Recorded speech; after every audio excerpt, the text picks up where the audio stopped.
What's going on? Honda stuff, K-series stuff, all-wheel drive Civic stuff.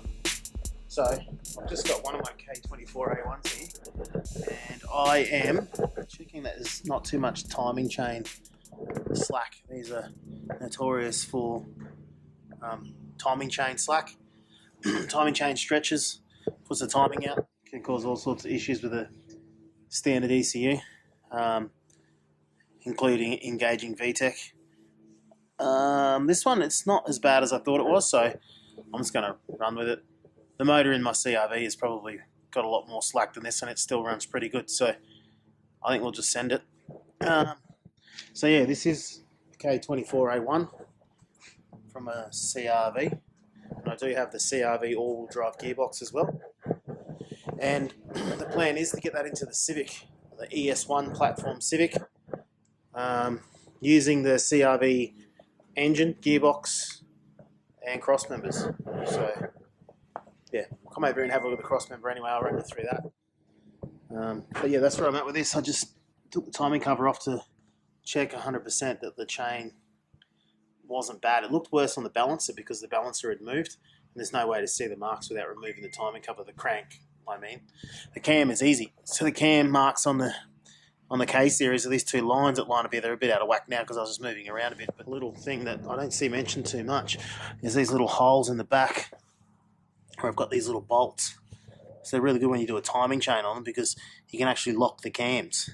So they just go through like that, but it's also good to be able to line them up to see if the timing is in 100%. And you can see there, again, another confirmation of the timing. So it's pretty close. It's not as much chain slack as I thought it would have. Looks a lot worse, like I said, with the balancer on. So yeah, I'll come over and have a look at what we're doing with the cross member anyway. Alright, so what we have here is the Honda CRV Gen 2 front cross member. So that's what's sitting under the engine in the CRV, and it bolts into the ES1 Civic, which has the D17 in it at the moment. That's what they came with standard.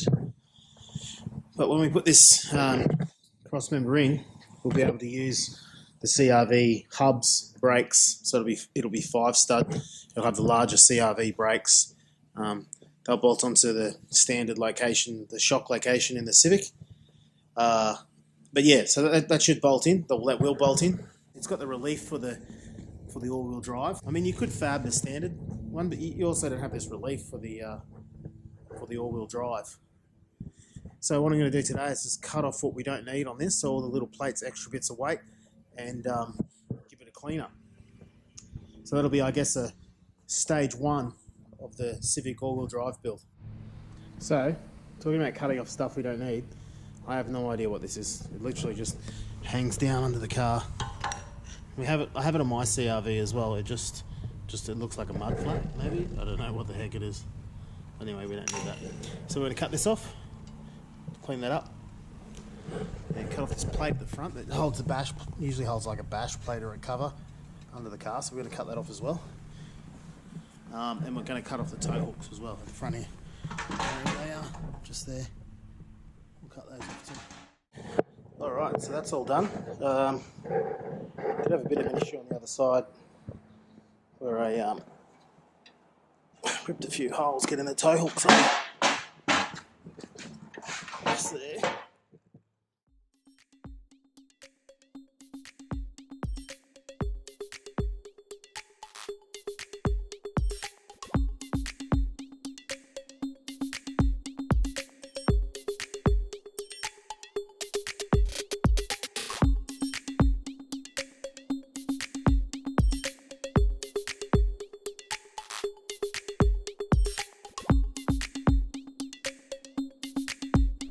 Alright, so we're a couple of hours in. Motor's out. I'm going to drop this K-frame. Matter of lowering the car down. Get that K-frame out of there. Get rid of the 4-stud hub. So I did pull the loom through the dash. Well, from the dash. If anybody's done that, they know how much of a pain in the ass it is. But yeah, so disconnect it from the ECU inside. The hole just... That'll free the loom on the motor.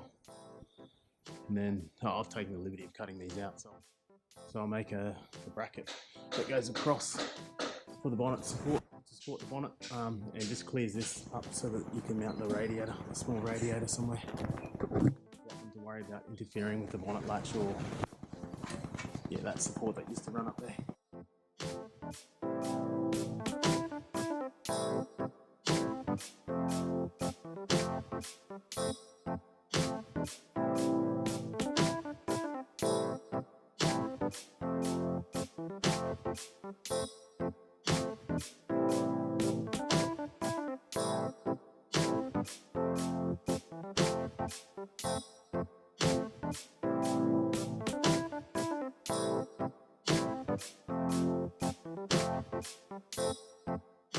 Swap cross members, you get the front and the rear mounting to suit the K series, but also this part here for all-wheel drive. Alright, so CRV stub axle, ES1 lower control arm, CRV rotors, CRV caliper, CRV brake line to the factory mount just there. The wheels do fit. The offset is still correct. The only issue I have is it's got a little bit of extra steering here. The wheel alignment's not correct. Maybe something to do with the stub axle for the CRV being raised, the angle. The bearing with the where it mounts on the strut, maybe. And then the CRV already started to strip it, so the motor should be still in two minds whether to detach these mounts and fix them to the ES1 firewall or just to make new mounts, but we'll see what happens when I get the motor in there, see what it looks like. Also, it's a pain in the ass to drill all these out. Anyway, that's it. So I'm going to get this engine out, get it into the Civic. Well, I'm going to call it a day. You can't even see it probably. This GoPro's really good. Got the K series out of the CRV. Started to get all the parts we need from the CRV. Got the brake lines mounted up, the non-ABS CRV brake lines, so we'll have to get that engine bay clean. But yeah, that's where we're at. Wiring loom tomorrow, hopefully get both wiring looms out of the cars to swap them over. Alright, day two. We got obviously both engines out. K series, B series, Civic, CRV. Today I'm going to concentrate on getting the looms out of these two cars, the full complete looms, which is removing the dash out of both of them. So I'm going to start with the CRV, that way we can get all the parts we want off this CRV and get rid of it. Alright, so if you do have to take the ECU out of either of these chassis, this is where it is. So to get the engine out, you want to remove the engine loom with the engine, and it has to be unplugged from the ECU and then through that hole up there, out the firewall into the engine bay. So that's where you'll find the ECU on the CRV Gen 2 and the ES1 Civic. Rear control arms, CRV, ES1 Civic. The main differences is the distance here for the shock, where the shock mounts at the rear, the bottom. It's wider on the CRV, narrower on the Civic. All the other parts line up, they all seem to be from measurement exactly the same. So if you were going to go a front wheel drive kswap and use the 5-stud hubs on the front and you wanted to match it with 5-stud hubs on the rear, I guess if you use DC5 Integra control arms or stub axles on the rear, you probably wouldn't need to use the CRV lower control arm at all. But because we're going all-wheel drive, the sway bar mount, which is here, is out of the way of the drive shaft, where on the ES1 the sway bar mount is directly in where the drive shaft would go. So that's why we're going to use the CRV lower arm. But yeah, otherwise all bolts in the same, except for that bottom shock mount, which will just space it and keep the DC5 coilovers in the back. Have a look where we're at with that. Here's the mess I made. Another two ECUs. I gave up on the whole idea of just plug in the loom in because I couldn't find 100% positive on whether I could use that ECU and my ECU, my engine loom on that body loom, so I gave up on that. I don't know, I think it looks a little bit deeper, maybe a little bit taller. It might not work, but we might be able to use some of it and make our own. It'd be better if it looked factory rather than had big metal plates, but I guess it doesn't really matter. But the Civic's still the same. Haven't started on the wiring. Oh, excuse me. But the CRV looks like a fucking, looks like it's a Woodridge car. Yeah. So it's stripped, no harness, nothing. Everything's out of it. Yeah, that's it. Day 2. It has obviously those, and the rear's done now. So it has CRV arms, CRV knuckles. So it can go all-wheel drive. Bigger brakes, obviously, and 5-stud. The calipers, just the brake line went straight to the body the same. The bottom control arm I showed in that earlier bit is exactly the same, except for it has the sway bar out of the way for the drive shaft, so we'll use that control arm for now. You wouldn't have to swap the control arm if you're just doing a front-wheel drive K-swap and you wanted big brakes, but we have to, might as well do it now. And yeah, that's it. And the front end's still the same. I haven't done anything on this thing today, except for the rear. So that's it, day 2. Day 3? Wait, is it? Day 3? Possibly. I think it is.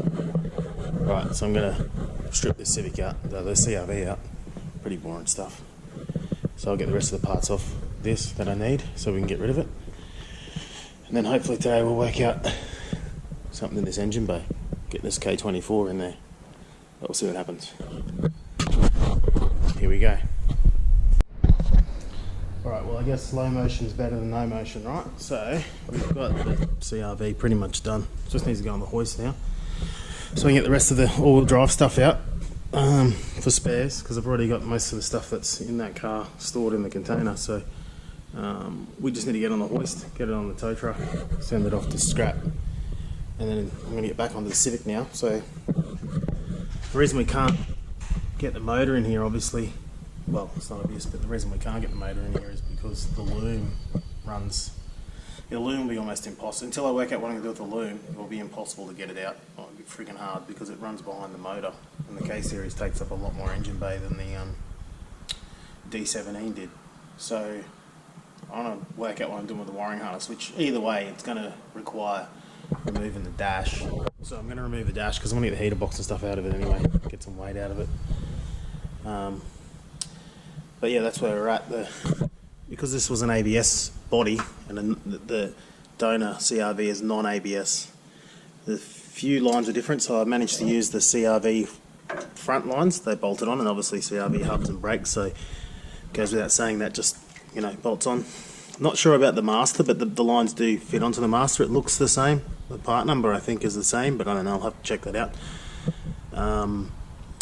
But yeah, these rear lines, I think I'm just going to cut them and remake them and bend them so they fit into the brake. Is it a bias, I guess? Whatever I'm thinking of that I can't say right now. I don't know what's wrong with my brain. So yeah, these are the rears sticking up here. These fronts have all got to go. So I've got a bit of work in here still. Clutch line's got to come out because obviously the gearbox was on the opposite side. So yeah, I'm going to get stuck back into the Civic now. We've wasted a few hours stripping parts off that CRV, so yeah, back to it.